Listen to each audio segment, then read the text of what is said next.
4 dənə bacı olur. Nəsə bunların ərə getməyə vaxtları çatır. Böyük bacı qayıdır, deyir ki, gedək, deyir, kilsəyə günahlarımızı yuyaq da, bəs belə günahla ərə gedə bilmərik. Nəsə bacılar razılaşırlar, gedirlər papanın yanına.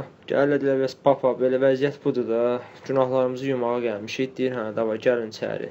Böyük bacı keçir içəri, deyir, müqəddəs ata, bəs mənim sağ əlim istədiyim oğlanın vaxtı ikən şeyinə dəyib. Papa deyir, gələ bu müqəddəs suyu, sağ əlli sal suya çıxart, günahların paçlansın. Nəsə bu bacı belə eləyir, gedir.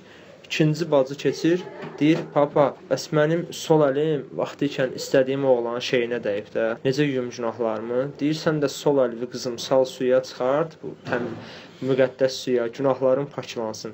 Nəsə bu bacı da belə eləyir, çıxır. Üçüncü bacı girmək istəyəndə lap balaca bacı bunu itələyir, keçir qabağa. Papa deyir ki, qızım sən nə şübhə elədin? Deyir, müqəddəs ata, bu qəhvə deyir götün suya salmamış, mən bir dənə tez ağzımı yaxalayım gedirəm.